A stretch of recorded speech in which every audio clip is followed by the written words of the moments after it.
Hi. So trigeminal neuralgia disease பற்றி ஒரு clear understanding ஆக்சுவலாக நம்ம கம்யூனிட்டியில் கொஞ்சம் கம்மியாக தான் இருக்குது. ஏன்னா ஜென்ரலாகவே நமக்கு வந்துட்டு இந்த பக்கத்தில், அதாவது வந்துட்டு இந்த ஃபேஸில் உங்கள் சீக்கில் வந்துட்டு பெயின் இருந்துச்சு அப்படின்னா பல்லு வலி, பல்ல ஏதோ ப்ராப்ளம் இருக்குது, நம்ம போய் உடனே வந்துட்டு பல்லை சரி பண்ணணும் அப்படின்ற அண்டர்ஸ்டாண்டிங் தான் எல்லாருக்குமே இருக்குது. அஃப்கோர்ஸ் அது காமன் தான். பல் வலியினால் வந்துட்டு இந்த சீக்கில் வந்து ப்ராப்ளம் வரலாம். பட் பல் வலினால் மட்டும்தான் சீக்கில் ப்ராப்ளம் வரும்ன்றது கண்டிப்பாக ஒரு மித். ட்ரைஜெமினல் நியூரால்ஜியானாலையும் வந்துட்டு இந்த மாதிரி சிம்டம்ஸ் வந்துட்டு வரலாம்.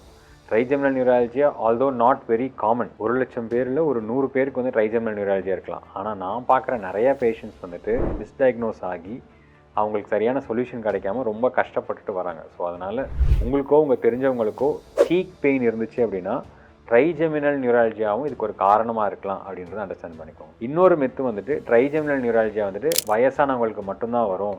நார்மலாக வயசாகும் போது வர சில ப்ராப்ளம்ஸில் ட்ரைஜெமினல் நியூரால்ஜியா ஒன்று அப்படின்னு சில பேர் நினச்சிட்டு இருக்காங்க. கண்டிப்பாக இல்லை. ட்ரைஜெமினல் நியூரால்ஜியா வயசானவங்களுக்கு கொஞ்சம் காமனாக வரும். ஜென்ரலாக 40 இயர்ஸ்க்கு மேலே காமனாக வரும். ஆனால் it is not part of normal ageing. Trigeminal neuralgia is a problem and it needs to be addressed. இன்னொரு காமன் மித் வந்துட்டு இது ஃபேமிலியில் வந்துட்டு வருது அப்படின்னு சொல்லி சில பேர் புரிஞ்சுக்கிறாங்க. கண்டிப்பாக கிடையாது. Trigeminal neuralgia is not inherited. நம்ம முன்னாடியே டிஸ்கஸ் பண்ண மாதிரி இந்த ட்ரைஜெமினல் வர வழியில் ரத்த நாளங்கள் அதை அழுத்துறதுனால வர ப்ராப்ளம் தான் ட்ரைஜெமினல் நியூரால்ஜியா.